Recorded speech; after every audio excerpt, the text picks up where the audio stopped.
malam saya makan di rumah Bu Wira dengan Steve. Steve katakan, kami mau belajar dengan Mami itu apa? Mami itu selalu berdoa. Firman Tuhan katakan, kalau punya iman sebesar biji sesawi, kita katakan gunung itu pindah. Tetapi Mami kalau selalu berdoa, Tuhan berikan aku iman yang sebesar gunung dan sekokoh batu karang. Saudara-saudara, untuk punya iman yang sebesar gunung dan sekokoh batu karang, yang dihadapin apa? Badai besar, bukan badai kecil. Batu karang itu menghadapin, kalau gelombang biasa itu biasa, gelombang badai besar, taufan, angin ribut, itu yang dihadapin. Tapi batu karang itu tidak pernah goyah. Gunung itu besar, yang dialami gunung itu saudara luar biasa, hantaman angin ributnya dan segalanya luar biasa. Tapi gunung itu tidak pernah beranjak. Gunung itu tetap berdiri tegak. Maka saya katakan, Tuhan, bukan aku serakah. Saya tahu karakter saya yang lama bukan orang baik. Saya mulai dari orang yang tidak cinta Tuhan, tidak kenal Tuhan. Saya adalah orang dunia, pengusaha yang mencintai diri sendiri. Yang diri saya merasa hebat dan luar biasa, punya karakter yang jelek. Kalau saya punya iman sebesar biji sesawi, ketika ada masalah sedikit aja, angin bertiup sedikit aja, biji sesawi itu akan jatuh. Saya cari-cari di kolong meja, di mana-mana gak ketemu, maka hilanglah iman saya. Tapi apabila Tuhan berikan saya iman yang sebesar gunung dan sekokoh batu karang, Tuhan kirim badai, Tuhan kirim topan, Tuhan kirimkan tsunami sekalipun di dalam hidup saya tidak akan goyah. Saya tetap berjalan di dalam kebenaran firman Tuhan. Saya tetap, dan Tuhan kasih saya, kekuatan saya adalah saya selalu di atas mimbar, saya selalu berdoa. Tuhan, kalau aku salah di dalam hidupku, tegur aku. Maka setiap kesalahan yang saya lakukan, Tuhan langsung tegur dengan caranya Tuhan. Kalau Tuhan tegur saya gak mau dengar, hajar saya. Saya gak pernah kalau Tuhan tegur saya saudara tidak mau dengar, langsung saya dengar. Otak logika gak main. Tuhan katakan, kamu bangun ke rumah gereja, Tuhan pertama tegur itu, dan melalui mulut tukang-tukang, bukan rumah kayu tapi rumah beton. Saya bilang, siap Tuhan. Saya gak pernah bilang. Saudara-saudara, karena apabila ditegur, saya gak mau dengar, step berikutnya Tuhan hajar. Dihajar itu sakit saudara, dan saya gak mau dihajar Tuhan. Maka dari itu, apalagi kalau bandel, bebal, dihajar masih gak mau dengar, lemparkan jauh-jauh, maka tidak ada kesempatan lagi, tidak ada orang lagi yang mau. Saya lakukan bagian saya saudara. Kalau Tuhan suruh saya langsung saya lakukan. Saya tidak pikir apa kata orang. Saya lakukan karena saya hidup sesuai dengan firman Tuhan. Saya cuma percaya Tuhan, dengar Tuhan, saudara, dan melakukan apa yang Tuhan mau. Saya tutup dengan sebuah kesaksian saudara. Beberapa tahun yang lalu, Tuhan suruh saya bersama dengan cucu saya Dave mendatangi Pak Helmi. Kami dari Banjarmasin terbang ke Jakarta untuk menyampaikan pesan Tuhan. Waktu saya ke tempat dia, saya bilang, Pak mau ngobrol, saya mau sampaikan pesan Tuhan. Ya. Lalu waktu saya jumpa dengan Pak Helmi, saya bilang sama dia, Pak, kantor Bapak di Jakarta, tapi Bapak punya pabrik itu di luar Jakarta, Jawa Barat. Dan saya ke sini, Tuhan suruh saya datang ke sini ketemu Bapak. Kapolda Jawa Barat itu anak rohani saya. Saya mau kenalkan Bapak dengan Kapolda Jawa Barat. Sebab sebentar lagi Bapak butuh pertolongan dia. Saudara, apa jawab Pak Helmi? Bu nggak usah, Bu nggak usah. Saya orangnya lakukan firman Tuhan. Saya jujur. Bisnis saya jujur. Saya bayar pajak jujur. Kesejahteraan karyawan saya lakukan dengan baik. Tidak ada satupun yang tidak jujur atau melanggar hukum yang saya lakukan. Jadi terima kasih Bu, nggak usah. Saya tidak akan berurusan dengan polisi. Sebab yang saya lakukan sesuai dengan firman Tuhan. Saya cuma katakan, Pak kalau nggak usah juga nggak apa-apa. Kalau gitu saya pulang kembali ke Banjarmasin naik pesawat sore. Saudara-saudara, waktu saya sebelum ke airport, kami sudah makan itu, saya kembali dengan Davi ke airport. Saya masih panggil dia, Pak, tolong. Nanti dalam minggu ini, Bapak butuh bantuan Kapolda Jabar. Kalau hari ini saya ajak Bapak, saya datang untuk kenalkan Bapak, dan Bapak bilang Bapak nggak butuh, terima kasih nggak apa-apa. Tapi kalau Bapak butuh, kapan saja 1 kali 24 jam, Bapak telepon saya dan saya langsung datang. Saudara, pulanglah saya ke Banjarmasin. Kecewa nggak? Enggak. Saya lakukan bagian saya. Tuhan suruh saya beli tiket, berangkat ke Jakarta, beritahu Pak Helmi, saya dan cucu saya berangkat dan saya lakukan. Saya sudah lakukan bagian saya. Pak Helmi salah nggak? Enggak. Karena dia orang yang jujur. Dia pajaknya bayar bagus, karyawannya dia bayar semua. Dia tidak lakukan yang jelek di dalam bisnisnya. Semuanya jujur dan baik. Saudara, jadi Pak Helmi pun nggak salah. Saya tanya, saya menyalahkan Tuhan? Enggak, kami pulang ke Banjarmasin. Itu hari Senin, saudara. Besok harinya Selasa, Rabu, Kamis. Lalu kalau nggak salah 3 hari kemudian, tengah malam, Pak Hamil telepon saya. Kurang lebih antara jam 2, kalau nggak jam 2 tengah malam atau jam setengah 3. Bu Lydia, kenapa Pak? Ibu lihat TV? Enggak, saya bilang kebakaran besar pabrik saya di Sentul kalau nggak salah ya, itu sedang terbakar besar. Dia bilang, terus saya bilang oh ya gitu. Terus ditanya saya, Bu katanya, apakah Kapolda Jabar itu anak rohani Ibu? Ya, kan dia orang Muslim. Betul, dia orang Muslim, bahkan dia haji, dia dai, tapi dia anak rohani saya. Dia Muslim, dia dai, dia khotbah di masjid, tapi dia anak rohani saya bilang. Setelah itu dia bilang, Bu bisa tolong nggak? Dia bilang, karena ada masalah. Pabrik ini harus langsung dibangun minggu depan. Kalau dalam 10 hari nggak dibangun, maka pabrik ini ada orang lain yang ambil, yang dikerjakan ini ada orang lain yang punya pabrik yang udah siap. Terus kalau langsung dibangun, maka asuransi nggak bayar saya, karena asuransi cukup besar. Kenapa? Karena udah dibangun, nggak ada bukti.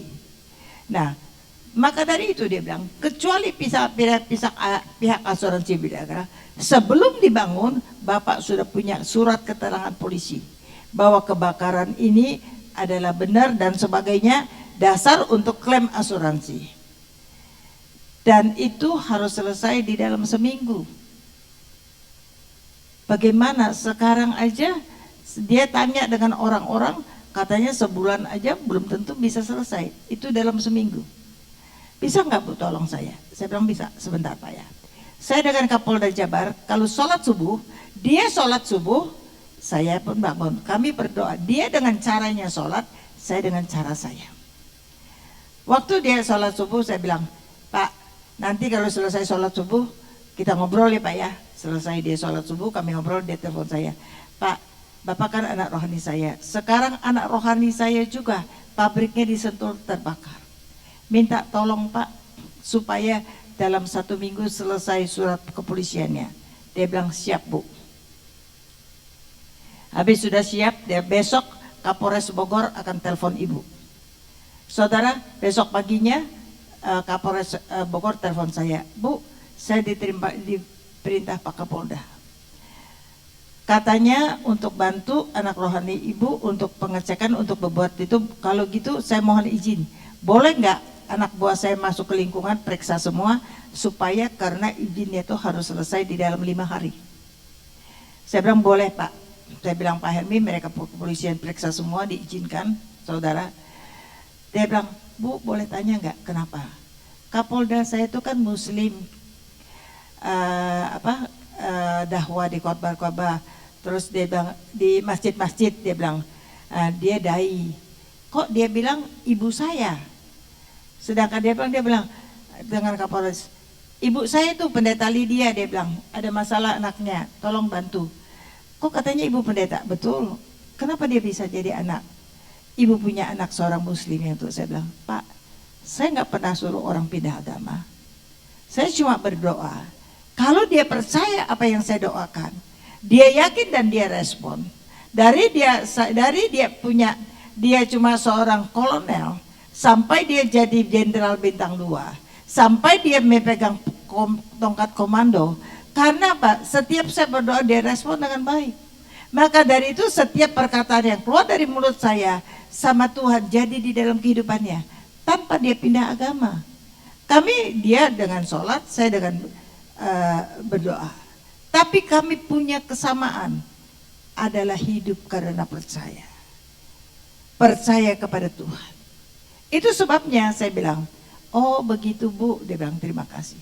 Saudara, ternyata hari keempat Kapolres itu telepon saya, bisa nggak Pak Helmi suruh datang ke Bogor, bikin laporannya, sekalian suratnya udah selesai. Saya bilang iya Pak, udah selesai. Ternyata 5 hari sudah selesai. Tuhan kita luar biasa, beri kemuliaan untuk Tuhan. Saudara-saudara, hidup karena percaya. Lakukan firman Tuhan di dalam hidup kita, maka kita akan lihat Tuhan yang hidup, Tuhan yang ajaib, Tuhan yang dahsyat. Dia ubah setiap yang buruk di dalam hidupmu menjadi baik. Dia buat apa yang tidak ada di dalam hidupmu menjadi ada. Dia buat apa yang tidak mungkin menjadi mungkin. Karena di dalam perjalanan itu engkau mau dibentuk. Apa yang dibentuk? Hatimu dibentuk. Hati itu punya ketulusan. Hati itu bukan hanya punya ketulusan. Hati itu senantiasa mengucap syukur. Lalu yang dibentuk karakter. Karakter yang dibentuk. Karakter yang punya penguasaan diri. Karakter yang tidak emosian. Yang dibentuk pola pikir. Berpikir positif. Apapun yang terjadi adalah Tuhan izinkan. Dan mengandalkan Tuhan 100%. Lalu apa yang diajarkan di dalam hidup? Diajarkan kalau kita ditegur Tuhan respon. Karena teguran itu karena Tuhan mengasihi kita. Biar kalau kita respon, kita buka hati kita, maka Tuhan akan masuk di dalam hati kita. Dia makan sehidangan dengan kita. Apa yang dia gak bisa lakukan? Lalu bukan hanya mau ditegur, bersyukur senantiasa. Diberkati mengucap syukur, tidak diberkati mengucap syukur. Setelah itu diajarkan kepada kita. Saudara, diajarkan kita boleh mengucap syukur, diajarkan kita rancangan Tuhan di dalam hidup kita. Pasti digenapi. Rancangan Tuhan di dalam hidup kita, walaupun rencana kita gagal, tetapi rencana Tuhan tidak pernah gagal. Maka 100% percaya dan bergantung kepada Dia. Yang terakhir, hiduplah di dalam kebenaran firman Tuhan. Apabila saudara dan saya hidup di dalam Tuhan, saudara dan saya biarkan firman Tuhan ada di dalam hidup kita, maka dengarkan baik-baik dan percaya, mintalah apa saja, kamu pasti akan menerimanya. Bukan kamu mungkin menerimanya, pasti akan menerimanya. Hiduplah di dalam Tuhan. Firman Tuhan menghidupi kamu. Kamu akan lihat kuasa Tuhan, mujizat Tuhan, anugerah Tuhan di dalam hidupmu. Karena Tuhan selalu turut bekerja atas apapun yang kau lakukan dan semuanya mendatangkan kebaikan dan keberhasilan di dalam hidupmu. Itulah firman Tuhan yang Tuhan taruh. Saya undang makin berdiri dan saya akan berdoa. Bapak, Ibu, saudara-saudara, buka hatimu lebar-lebar. Saya ingin saudara bukan hanya mendengar dan mendengar, tetapi setiap perkataan yang mendengar, apa yang saudara dengar firman Tuhan bisa tertulis di dalam loh hatimu. Buka hatimu lebar-lebar. Ya Bapa di surga, di dalam namamu hamba berdoa. Tuhan, Kau baik, sungguh baik, amat baik. Engkau dahsyat, Engkau ajaib, Engkau luar biasa. Saat ini setiap orang Tuhan sedang membuka hatinya. Setiap orang berkata kepada engkau, Tuhan, ini hatiku. Bentuk hatiku Tuhan, sehingga ada ketulusan di dalam hatiku. Supaya hatiku Tuhan percaya, bersyukur kepada engkau. Supaya yang keluar di dalam hatiku hanya semua yang baik. Bentuklah karakterku Tuhan, sehingga aku punya karakter. Ada penguasaan diri di dalam hidupku. Bukan hanya penguasaan diri, tetapi aku tidak emosi. Karena karakterku di bawah kendali Tuhan. Bentuklah Tuhan pola pikirku. Aku selalu berpikir positif. Semua yang baik, semua yang manis, semua yang indah, semua yang menjadi berkat. Aku selalu berpikir positif dan aku percaya apapun yang terjadi di dalam hidupku, semuanya Tuhan izinkan. Maka aku hanya bisa mengucap syukur kepada Engkau. Tuhan buat setiap anak-anak-Mu bukan hanya mendengar, tetapi mereka tahu apa yang Tuhan ajarkan di dalam hidup mereka. Tuhan ajarkan mereka, yang pertama mereka mau ditegur. Karena ketika mereka ditegur, Tuhan sedang mengasihi mereka. Tuhan sedang ingin masuk di dalam hati dan kehidupannya. Buat setiap orang buka hatinya lebar-lebar dan respon yang baik ketika Tuhan tegur dia. Yang diajarkan yang kedua, buat setiap anak-anakmu senantiasa bersyukur, diberkati mengucap syukur. Tidak diberkati pun mengucap syukur, karena mereka tahu segala sesuatu indah pada waktunya. Segala waktu Tuhan yang tetapkan dan Tuhan tidak pernah gagal. Apa yang diajarkan yang ketiga Tuhan? Buat mereka Tuhan yakin dan percaya rencana Tuhan, rancangan Tuhan di dalam hidup setiap mereka adalah damai sejahtera, bukan kecelakaan, dan hari depan yang penuh harapan. Rancangan Tuhan tidak akan pernah gagal. Rancangan Tuhan pasti digenapi. Buat mereka percaya 100% kepada Tuhan. Karena rancangan Tuhan adalah luar biasa. Yang diajarkan yang keempat Tuhan, buat setiap anak-anakmu hidup di dalam kebenaran firman. Sebab firman itu pada mulanya firman. Firman itu adalah Allah. Dan ketika mereka percaya kepada firman, mereka sedang percaya kepada Tuhan. Buat setiap orang Tuhan, mereka percaya kepada Engkau. Mereka hidup untuk Engkau Tuhan. Biarlah firman-Mu yang ada di dalam hatinya yang menghidupinya. Maka Engkau berjanji, mintalah apa saja, maka setiap mereka pasti menerimanya. Tuhan, hari ini Tuhan, inilah yang Kau ajarkan kepada setiap anak-anak-Mu yang boleh mendengarkan firman Tuhan. Biarlah setiap perkataan yang keluar dari mulut hamba, baik itu kebenaran firman Tuhan, baik itu pengajarannya, baik itu kesaksiannya, dan setiap doa yang dinaikkan, semuanya itu Tuhan Kau tuliskan di dalam loh hati setiap kami. Kau tuliskan dengan tangan-Mu, Kau materaikan dengan kuasa darah-Mu, sehingga semuanya tertulis, termateraikan di dalam hati setiap kami. Tumbuh dengan baik, berakar dengan kuatnya, dan berbuah dengan lebatnya. Buah-buah kemenangan, damai sejahtera, dan sukacita Allah, semuanya limpah di dalam kehidupan kami, pribadi lepas pribadi. Terima kasih Tuhan. Tuhan, hamba sudah lakukan bagian yang hamba bisa lakukan. Untuk bagian yang hamba tidak bisa lakukan, Engkau yang akan melakukannya. Dan aku yakin dan percaya Tuhan akan melakukannya dengan ajaib dan luar biasa, sehingga setiap anak-anakmu akan heran dan tercengang-cengang. Sebab apa yang tidak pernah dilihat oleh matanya, apa yang tidak pernah didengar oleh telinganya, bahkan apa yang tidak pernah timbul di dalam hatinya, Tuhan sediakan di dalam kehidupannya. Yang percaya bersama-sama dengan saya katakan amin. Beri kemuliaan. Terima kasih dan Tuhan memberkati. Amin.